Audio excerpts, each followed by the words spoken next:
이스라엘은 특별히 사방이 지중해와 그리고 사막 그리고 갈릴리 호수, 사해 호수로 둘러싸여 있었기 때문에 기후에 대한 예측이 좀 쉬웠습니다. 서쪽에서 구름이 뜨면 지중해에서 비가 만들어져서 내리는구나 하고 사람들이 생각을 했습니다. 바다에 이 수분을 가지고 소낙비를 내리게 합니다. 반대로 남쪽이나 동쪽에서 바람이 불면 거기는 사막이기 때문에 사막에 더운 공기가 오겠구나, 날씨가 무더워지겠네, 그렇게 사람들이 생각을 했었습니다. 예수님은 오늘 그 얘기를 하시면서 너희는 천지는 잘 분간하면서, 천지의 기상은 잘 분간하면서 왜 이 시대는 분간하지 못하느냐? 내가 이 세상에 온 이 시대 말이다. 성령으로 말미암아 살아가는 이 시대, 왜 너희는 분간하지 못하느냐? 그렇게 오늘 말씀하고 있습니다. 한번 보시죠. 다시 말씀을 보겠습니다. 54절입니다. 또 무리에게 이르시되 너희가 구름이 서쪽에서 이는 것을 보면 곧 말하기를 소나기가 오리라 하나니 과연 그러하고 남풍이 부는 것을 보면 말하기를 심히 도우리라 하나니 과연 그러하니라. 외식하는 자여, 너희가 천지의 기상은 분간할 줄 알면서 어찌 이 시대를 분간하지 못하느냐? 하늘의 기상을 분간할 줄 알면 이 시대를 보고도 이 시대가 어떤 시대인지 분간할 수 있다는 것입니다. 예수님은 이 땅에 다시 오리라 약속을 하셨습니다. 우리가 그것을 재림이라 그러죠. 예수님이 이 땅에 오십니다. 오실 때에 일어나는 많은 현상들을 말씀해 주셨습니다. 곳곳에 전쟁이 일어나고 자연의 이변들이 속출을 합니다. 뿐만 아니라 가장 두드러진 특징이 뭐냐면 이단이 아주 융성하게 일어납니다. 오늘날처럼 대한민국이나 중국이나 미국에 이토록 이단들이 많이 생긴 것은 없을 거예요. 교회는 무너지는데 신천지라든지 하나님의 교회라든지 그런 이단들은 보십시오, 더욱더 잘 되고 있습니다. 이걸 보면서 우리가 시대를 분간해야 되는 겁니다. 정말 예수님 오실 때가 다 되었구나. 그래서 예수님은 우리에게 항상 말합니다. 깨어 있어라. 발세가 되면 또 하나의 특징이 뭡니까? 사랑이 식어집니다. 사랑이 식어진다는 것은 뭐냐면 자기 중심으로 산다는 거예요. 여러분, 이전에 미국이 안 그랬죠? 미국은 전 세계의 경찰국으로서 다른 나라를 돕고 다른 나라의 민주주의를 지키고 자기들의 경제를 가지고 또는 군사력을 가지고 세상의 평화를 지켜왔습니다. 그런데 어떻게 됐습니까? 트럼프가 대통령이 된 이후로부터 미국은 아메리칸 퍼스트, 미국 우선주의를 표방합니다. 그것이 바로 사랑이 식어진 최고의 증거입니다. 미국만 그렇습니까? 중국은 중화민족의 우선주의를 표방하지요. 곳곳마다 자기들이 유익하면 함께 나누지만 유익하지 않으면 그냥 국경을 닫아버리고 다른 사람들과 단절을 해버립니다.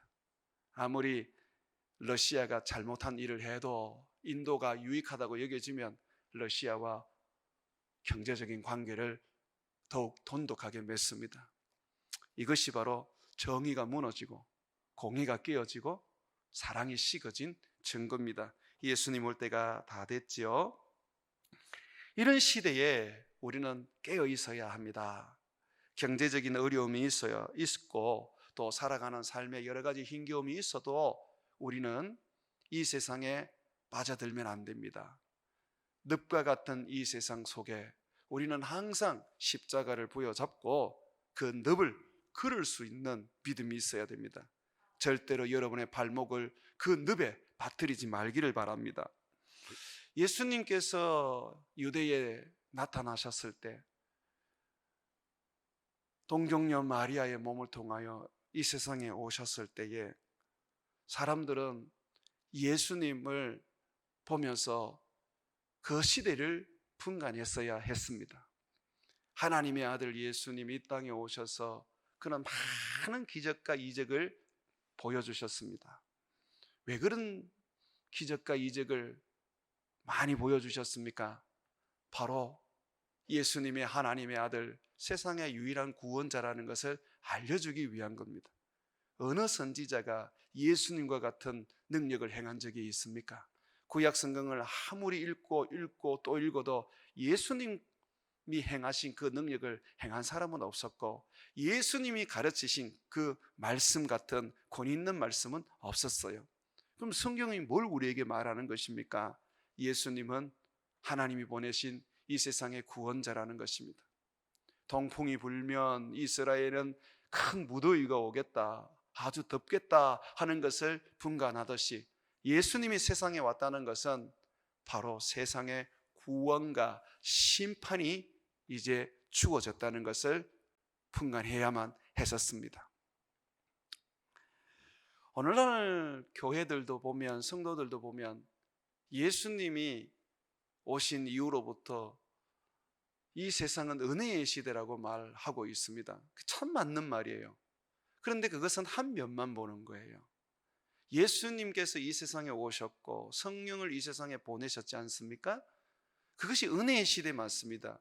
누구든지 은혜로 구원을 얻습니다. 그러나 또 한 면이 있습니다. 믿지 않으면 멸망을 받습니다. 구원과 함께 심판을 주님은 우리에게 말씀하고 있습니다.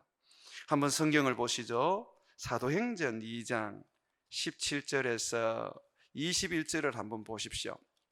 거기에 보면 베드로가 성령을 받고 첫 설교를 하는데 요엘 선지자, 구약의 요엘 선지자의 예언을 가지고 설교를 합니다. 그 예언을 보게 되면 은혜와 함께 세상의 심판이 같이 옵니다. 성령을 주시지만 성령만 주시는 것이 아니라 무서운 재앙도 함께 임하게 됩니다. 한번 보시겠습니다. 17절입니다. 하나님이 말씀하시기를 말세에 내가 내 영을 모든 육체에 부어 주리니 너희의 자녀들은 예언할 것이요 너희의 젊은이들은 환상을 보고 너희의 늙은이들은 꿈을 꾸리라. 그때에 내가 내 영을 내 남종과 여종들에게 부어 주리니 그들이 예언할 것이요. 예언이 막 임하는 거예요. 환상이 막 임하는 거예요.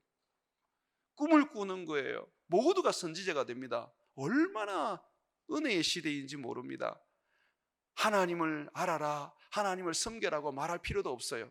그냥 성령께서 각 사람에게 임해서 하나님을 알고 하나님을 섬기게 만들어버립니다. 자, 그러면서 또 보십시오. 19절에 내가 위로 하늘에서는 뭘 베풉니까? 기사를, 아래로 땅에서는 징조를 베푸리니, 자, 이 기사와 징조가 뭡니까? 피와 불과 연기로다. 사람들이 가득히 죽어가는 그 피, 온 땅이 파괴되는 그 불, 그리고 전쟁으로 인하여 또는 재앙으로 인하여 완전히 쑥대밭이 되어버리는 그 마을과 도시들에서 일어나는 연기들. 20절 보십시오. 주의 크고 영화로운 날이 이르기 전에, 이 크고 영화로운 날이라는 것은 예수님의 재림을 말합니다. 예수님이 재림하시기 전에 해가 변하여 어두워지고 달이 변하여 피가 되리라. 해가 죽어버리고 달이 죽어버립니다. 여러분 잘 아시죠? 우리 지구는 해와 달에 의존되어 있습니다. 이게 지금 해와 달이 조금만 각도만 바뀌어버려도 그냥 지구는 타 죽거나 아니면 완전히 얼어 죽거나 지구는 파괴될 수밖에 없습니다. 그런데 성경이 뭐라고 말합니까? 해가 어두워지고 달이 피로 변한다고 말하고 있습니다. 그런데 어떻습니까? 21절에 누구든지 주의 이름을 부르는 자는 구원을 얻으리라. 또한 은혜의 시대인 것이죠. 사랑하는 여러분, 지금 이 시대는 구원을 얻을 수 있는 놀라운 축복과 은혜의 시대입니다. 그럼에도 불구하고 또한 재앙과 심판과 무서운 멸망이 주어지는 또한 멸망의 시대인 것입니다. 이 시대를 분간하셔야 합니다. 그러므로 여러분들은 어떻게 해야 합니까? 여러분들은 은혜의 시대에 은혜를 받고 구원의 시대에 구원을 붙잡아야 하는 것입니다. 그래야지만이 여러분들이 살고 영생을 얻을 수가 있는 것이죠. 주님의 심판은 이미 우리 문 앞에 이르렀습니다. 세례 요한은 도끼가 나무 뿌리에 놓여 있다고 말합니다.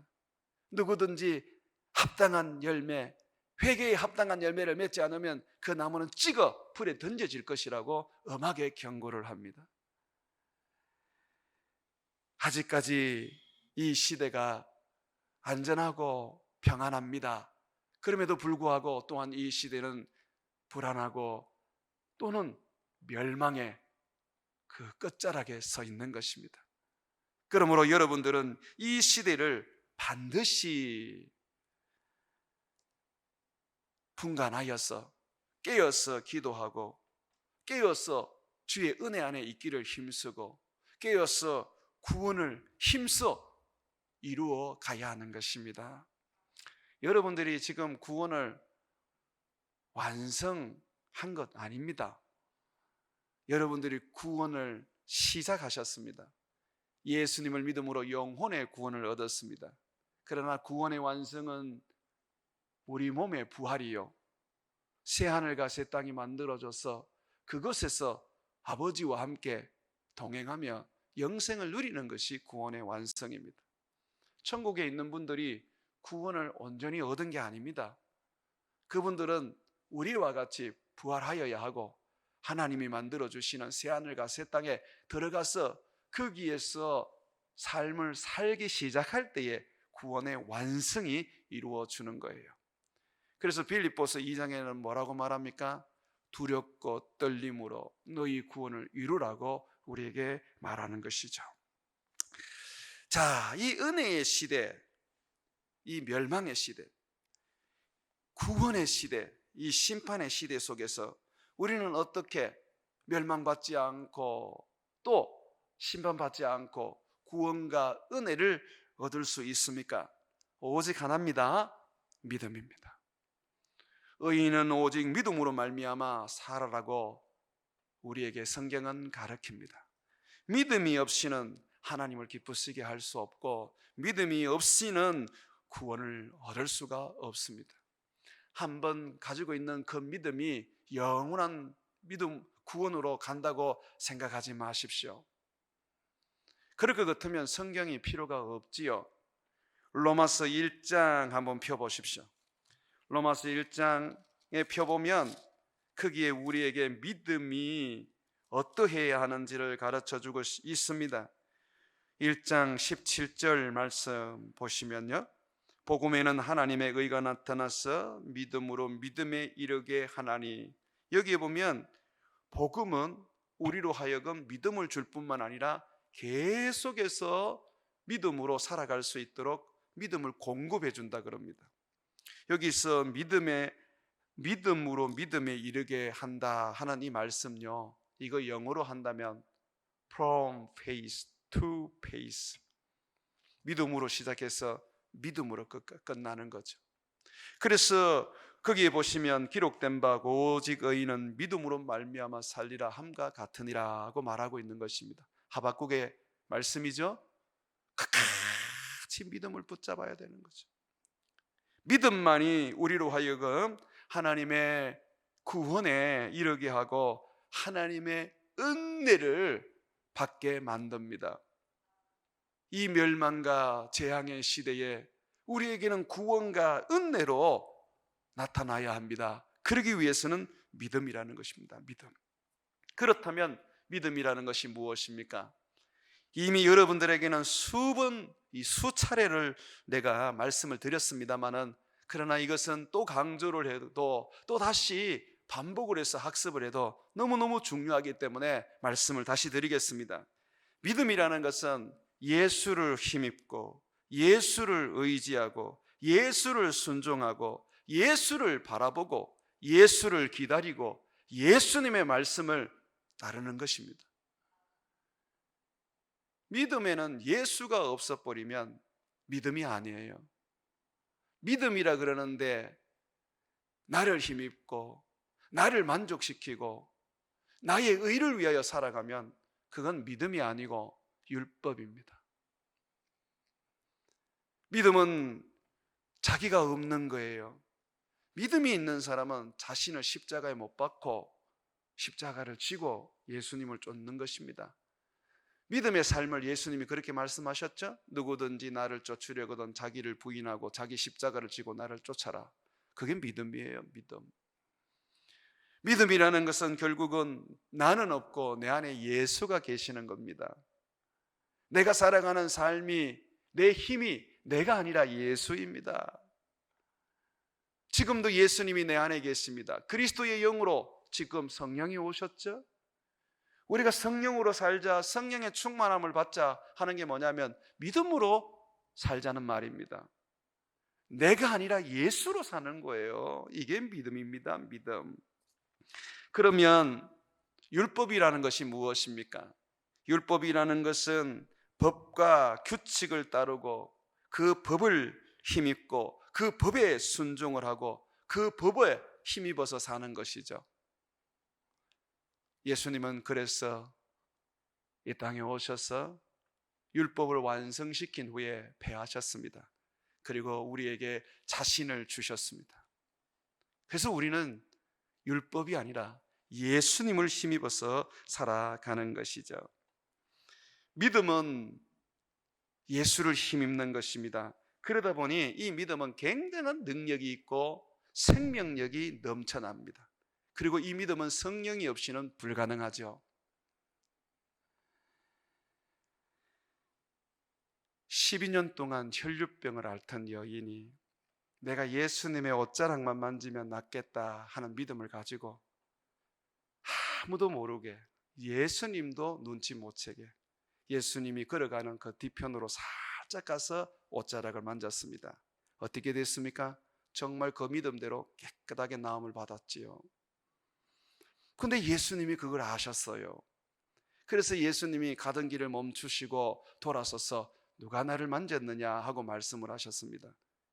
제자들이 예수님의 말을 들으면서 한편으로는 좀 당황했습니다. 하도 많은 사람들이 밀고 당겼기 때문에 누가 예수님을 만졌는지 찾을 수가 없었어요. 그런데 예수님이 뭐라고 그러시냐면 많은 사람이 나를 만지고 나를 밀고 나를 당겼지만 내게서 능력이 나가는 게 아니다. 딱 한 사람, 믿음으로 나를 만진 사람이 있다. 그때에 이 병 나은 여인이 제가 그랬습니다. 내가 믿음으로 그냥 옷자락만이라도 만져도 나을 것이라는 그 믿음으로 예수님을 만졌습니다. 여러분 보십시오. 딱 믿으니까, 믿음으로 행동하니까 어떤 일이 일어났습니까? 능력이 예수님으로부터 주어지지 않아요. 믿음이라는 것은 예수님의 능력이 나에게로 오는 통로입니다. 예수님의 축복이 나에게 부어지는 통로입니다. 하나님의 은혜가 내게 부어지는 통로라는 거죠. 그래서 믿음이 있는 사람이 하나님을 기쁘시게 하고 하나님으로부터 상을 받는 것입니다. 자, 이 믿음은 어떻습니까? 예수를 힘입기 때문에 어떻게 돼요? 우리가 바로 능력과 생명의 은혜를 얻게 되는 겁니다. 그러나 여러분, 율법은 어떻습니까? 아무런 능력이 없어요. 그래서 성경에서 율법을 뭐라고 말합니까? 법조문이라고도 말합니다. 그게 바울의 표현이죠. 법조문이라는 게 뭡니까?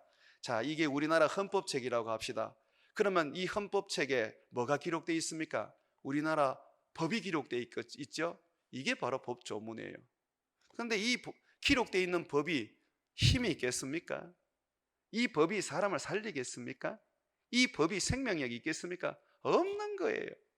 그래서 바울은 이거는 예수 그리스도의 십자가와 함께 이 법조문은 폐하여졌다고 말하는 것입니다. 율법으로 사람을 구원할 수 있었으면 우리에게 믿음을 주시지 않으셨지요. 그러면 왜 율법이 있었느냐? 갈라디아서 3장 23절에 보게 되면 뭐라고 말합니까? 믿음이 올 때까지 임시 방편으로 율법을 너에게 주어 너희로 하여금 믿음을 가지게 했다. 믿음이 올 때까지 잠시 있는 거예요. 옛날에 자동차를 새로 사면 임시 번호판을 줬습니다. 새 번호판이 생길 때까지. 그게 율법이에요. 임시 번호판이. 아무런 효력도 없고 능력도 없어요. 그런데 새 번호판이 탁 이제 주어지면 이 임시 번호판은 사라지는 겁니다. 그게 율법입니다. 그래서 우리에게 말하고 있습니다. 너희는 능력도 없고 생명도 없는 율법을 의지하지 말고 오직 생명이시고 능력이신 예수님을 붙잡고 힘입어 살아라고 말하는 것입니다. 사랑하는 여러분, 우리가 율법으로 살다 보면 자꾸 자기 의가 드러나고 자기 만족을 위해서 신앙생활을 하게 되고 결국은 종교인으로 전락을 해버립니다. 제가 신방 중에 어떤 분을 만났는데 그분이 이전에 있던 교회에 장로님 한 분 이야기를 해 주시더라고요. 그 장로님은 교회를 얼마나 열심으로 섬기는지 교회를 크게 막 2배, 3배로 부흥을 시켰다고 합니다. 이분은 또한 전도를 얼마나 열심히 하는지 꽤 많은 사람들을 전도해서 예수 믿게 하고 그리고 집사도 세웠다고 합니다. 이분은 돈을 많이 버셨는데 교회를 위해서 헌금을 하는 데 있어서 1억이나 2억을 내는 것은 그거 뭐 크게 고민하지 않고 그냥 헌금을 한다고 하시더라고요. 참 사람들이 좋아했고 사랑했다는 거죠. 자기도 그분이 전도를 해서 처음으로 이제 예수님을 믿게 되고 교회를 다니게 됐는데 그분하고 친하게 지내니까 그분이 자기를 이제 데리고 다니면서 세상 구경을 시켜주더랍니다. 빠찡구하러 가고. 그래서 대전에 가가지고 밤새도록 빠찡구를 했답니다. 그분 주시는 돈 가지고 했겠죠. 밤새도록 빠찡구를 하면 그 장로님이 새벽 4시만 딱 되면 아이고 새벽 기도 가야 된다, 빠찡구 그만하고 빨리 갑시다 하고 빠찡구 거기에서 차를 타고 180km로 속도를 내어서 1시간 만에 김천에 와서 새벽 기도를 드린답니다. 대단하죠. 굉장하지 않습니까? 주일 예배 한번 빠지는 게 없고 11조 한번 어기는 적 없다고 해요. 정말 대단하죠? 그게 믿음입니까? 종교입니까? 한번 얘기해 보십시오. 그게 믿음입니까? 종교입니까? 그거 종교예요. 그거 믿음 아니에요. 여러분, 헌금은요 불교인들도 엄청나게 합니다. 봉사는요 다른 종교인들도 엄청나게 합니다.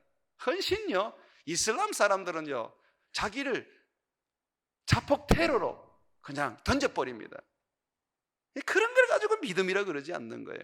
한번 따라 합시다. 예수를 힘입고 예수를 의지하고 예수님의 가르침을 순종하는 것이 믿음이다.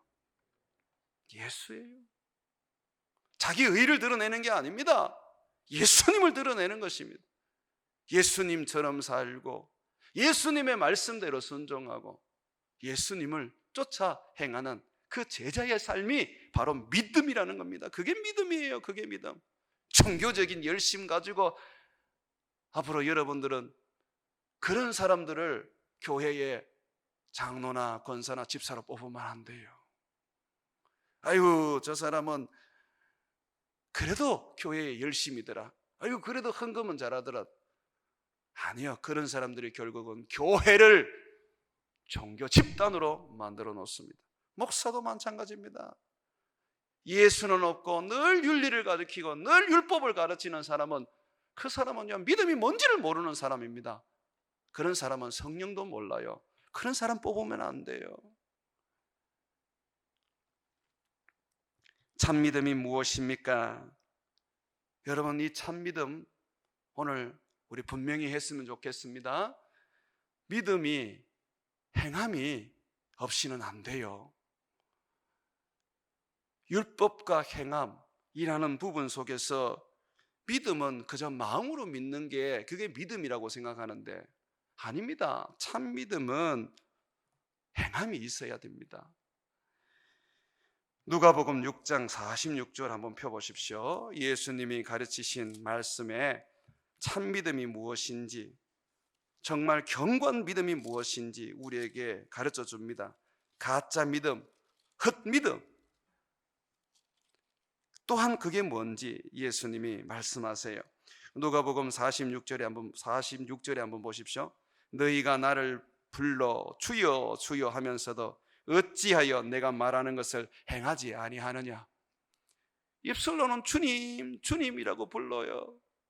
당신은 하나님의 아들 그리스도라고 고백해요. 주여 주여라고 부릅니다. 그런데 뭐라 그럽니까? 어찌하여 내가 말하는 것은 행하지 아니하느냐. 그러면서 예수님이 이렇게 말합니다. 내게 나와 내 말을 듣고 행하는 자마다 누구와 같은 것을 너희에게 보이리라. 집을 지을 때 깊이 파고 주추를 반석 위에 놓은 사람과 같으니 큰 물이 나서 탕류가 그 집에 부딪히되 잘 지었기 때문에 능히 요동하지 못하게 하거니와. 주님의 말씀을 듣고 그것을 행하는 사람은요, 반석 위에 집을 지은 사람과 같다 그래요. 흔들림이 없습니다. 이걸 가르쳐서 견고한 믿음이라 그래요. 견고한 믿음, 참 믿음입니다. 자, 반면에 49절 한번 읽어봅니다. 시작. 듣고 행하지 아니하는 자는 주추 없이 흙 위에 집 지은 사람과 같으니 당류가 부딪힘에 집이 곧 무너져 파괴됨이 심하리라 하시니라. 듣기는 듣는데 어떻게 행하지 않는 거예요. 그 사람은 흙 위에 집을 지은 것과 같습니다. 모래 위에 집을 지은 것과 같습니다. 그 사람은 무너지는 거예요. 파괴되는 거예요. 어찌 그 믿음이 자기를 구원하겠습니까? 믿음은 동전의 양면입니다. 앞면이 믿음이라 그러면 뒷면에는 반드시 순종이 있어야 됩니다. 그래서 로마서를 읽어보면 믿음을 이야기하면서 계속해서 강조하는 게 뭐냐면 순종입니다. 순종. 믿는다고 하면서 예수님의 말씀대로 살지 않는데, 믿는다고 하면서 예수님의 말씀대로 살려고 발버둥 치지 않는데, 믿는다고 하면서 예수님의 말씀대로 살지 못했을 때에 아파하고 괴로워하고 회개하지 않는데 어떻게 그 사람에게 참 믿음이 있다고 우리가 말할 수 있어요? 예수님은 절대로 아니라고 말합니다.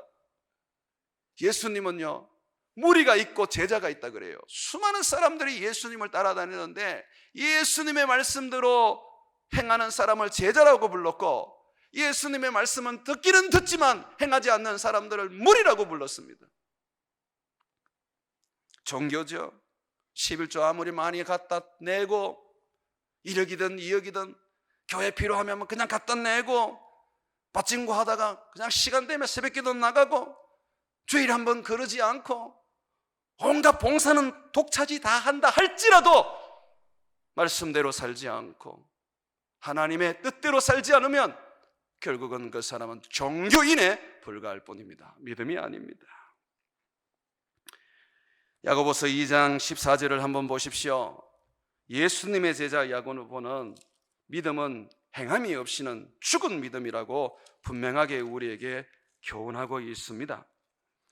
야고보서 2장 14절부터 한번 제가 읽어보겠습니다.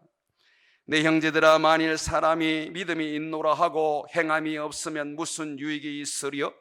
그 믿음이 능히 자기를 구원하겠느냐? 맞죠?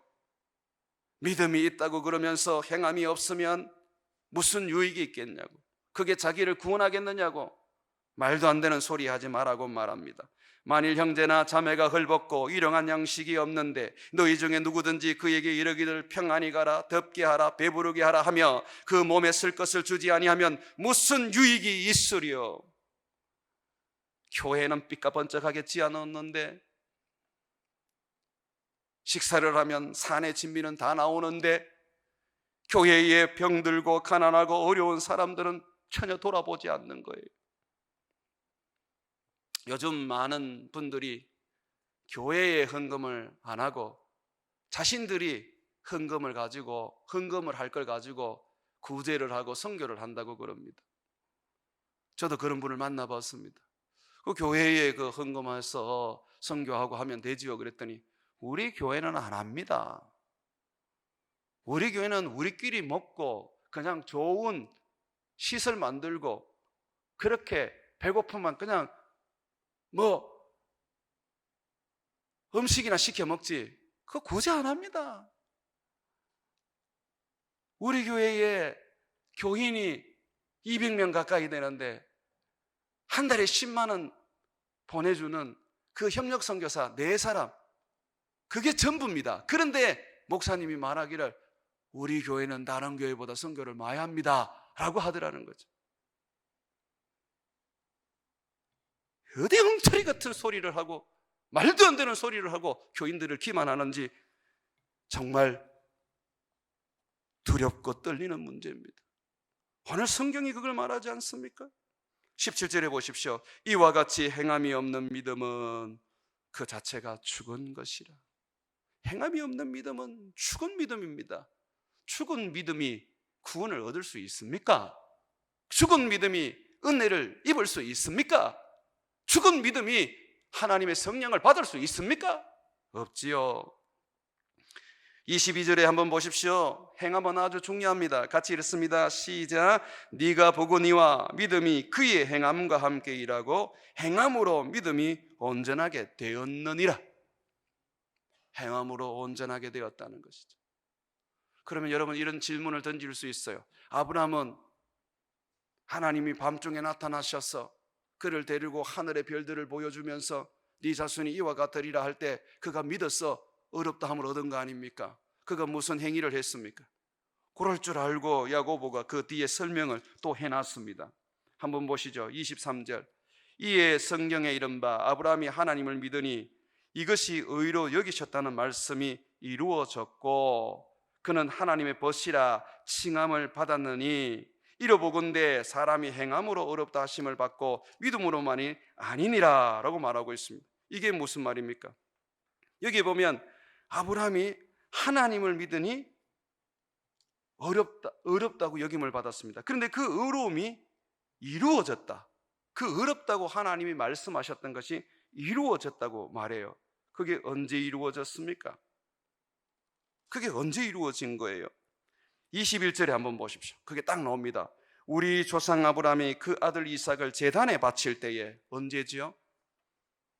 이삭을 산제물로 바칠 때에 행함으로 어렵다 하심을 받은 것이 아니냐. 만약에 아브라함이 이삭을 바치지 않았다면 아브라함의 그 어려움은 가짜였을 겁니다. 창세기 15장에 나오는 말씀, 아브라함이 하나님의 말씀을 믿고 그것을 그가 따랐을 때 하나님이 어렵다 하셨습니다. 정말 마음으로 믿었을 때 어렵다고 했습니다. 그런데 거기서 끝나지 않더라는 거죠. 결국은 하나님이 이삭을 바치게 했는데 아브라함이 순종하면서 하나님 앞에 자기를 드립니다. 이로써 그가 어렵다함을 온전하게 이루게 된 것입니다. 여러분의 의는 이루어졌습니까? 그러므로 성경은 반드시 말하고 있습니다. 22절에 네가 보거니와 믿음이 그의 행함과 함께 일하고 행함으로 믿음이 온전하게 되었느니라. 아브라함의 그 믿음이 이삭을 바침으로 말미암아 온전하게 되었느니라. 그 믿음이 하나님 앞에 어렵다함을 얻은 것을 이루었느니라 그 말씀하고 있는 것이죠. 그러므로 사랑하는 여러분, 속지 마십시오. 교회만 나오면 천국 간다라는 말에 속지 마십시오. 네가 예수님만 믿으면 어떤 짓을 하든 무슨 죄를 짓든 다 괜찮다, 다 그거 의미 없다, 그냥 천국 간다라는 그런 헛된 가르침에 속지 마십시오. 거듭남의 교리를 가리키는 구원파들이 온갖 악을 저지르면서 술판을 벌이면서 할 짓은 다 하면서 그들은 구원받았다고 말합니다. 착각하는 것이죠. 행함이 없는 믿음이 무슨 구원을 이룰 수가 있단 말입니까? 예수님은 그 부분을 좀 더 우리에게 자세하게 말씀하고 있습니다. 누가복음 12장 57절에 한번 보십시오. 또 어찌하여 옳은 것을 스스로 판단하지 아니하느냐? 네가 너를 고발하는 자와 함께 법관에게 갈 때에 길에서 화해하기를 힘쓰라. 그가 너를 재판장에게 끌고 가고 재판장이 너를 옥졸에 넘겨주고 옥졸이 옥에 가둘까 염려하라. 너에게 이르노니 한 푼이라도 남김없이 갚지 아니하고는 결코 거기서 나오지 못하리라. 뭐라고 말합니까? 여기서 심판자는 예수님입니다. 요한복음에서 우리가 배우듯이 아버지는 모든 심판을 예수님께 맡겼습니다. 고발하는 자들은 누굽니까? 모세의 율법이 여러분을 고발할 것이고, 여러분들이 함부로 대하고 억압하고 여러분들이 무시하는 그들이 아버지 앞에 고발할 것입니다. 주님 우리에게 분명히 말합니다. 화해해라. 주님 앞에 서기 전에 화해해라. 네가 예물을 하나님 제단에게 드리려고 하다가 누구에게 잘못한 것이 있으면 가서 용서를 받아라. 화해해라. 주님은 우리에게 거룩한 삶을 요구하십니다. 천국이 우리에게 어떤 곳입니까? 어떻게 들어갈 수 있습니까? 예수님은 천국 가는 방법을 그의 첫 번째 복음 선포에서 말했습니다. 회개하라, 천국이 가까워 왔느니라. 회개해야 돼요. 예수 믿는 사람은요, 자기가 죄인인 줄을 늘 깨닫는 사람입니다. 동기도 선하고 가정도 선하지만 결과가 나쁠 때 자기를 한번 돌아볼 수 있죠. 그러면서 자기가 거기에 잘못한 것이 없는지 살펴보는 삶을 살게 되죠. 늘 우리가 이 세상을 살아가도 말 한마디 행동 하나 모든 것에 있어서 혹시나 상처를 입을까 마치 살얼음판을 걷듯이 그렇게 조심해서 걷는 것이 우리들이어야 합니다. 내가 하는 행동들이, 내가 하는 말들이, 내가 하는 일들이 사람들에게 어려움을 주고 상처를 주지 않을까? 우리는 그것을 돌아볼 수 있어야 합니다. 주님은 우리에게 분명히 말합니다. 회개에 합당한 열매를 맺지 아니하면 주님께서 그 회개를 받지 않으신다고요. 그냥 잘못했습니다, 용서해 주십시오 하고 소리만 됐다 지르고 울고 난 다음에 다시 돌아가서 똑같은 짓을 한다면 개가 그 토한 것을 다시 먹는 것이고, 돼지가 그 더러운 우리에 들어가서 깨끗해진 몸을 다시 더럽히는 것과 마찬가지입니다. 예수를 믿는 사람은 달라져야 합니다. 바뀌어야 합니다. 주님 말씀대로 살려고 몸부림치다 보면 우리에게 주신 성령이 그렇게 바꾸어지게 해 주십니다. 사랑하는 여러분, 열심히 빠찡구하고 새벽 되면 새벽기도 오는 게 아닙니다. 빠찡구하는 손목을 도끼로 찍어내 버리십시오. 차라리 새벽기도를 안 나오더라도 밤새워 내가 노름하지 않으려고 몸부림치는 인생을 사십시오. 죄를 끊어내려고 피가 흐르기까지 대항하십시오.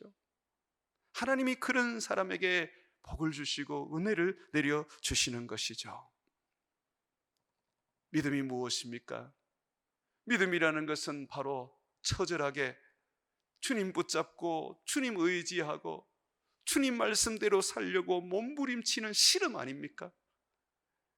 야곱이 야복강에서 천사의 허리를 잡고 하나님의 축복을 받기 위하여 밤새워 실험했던 것처럼 우리의 믿음이라는 것이 결국은 하나님의 은혜를 입고 하나님의 능력을 입고 내 자아는 죽여버리고 내 죄는 벗어버리고 오직 예수로 내가 옷 입는 그런 삶을 살기 위하여 몸부림치는 거 아닙니까? 어떻게 믿음 생활하는 데에 힘들지 않을 수 있고, 어떻게 믿음 생활하는 데 고통스럽지 않을 수가 있고, 어떻게 절제가 안 될 수가 있겠습니까? 믿음이라는 것이 쉬운 게 아닙니다.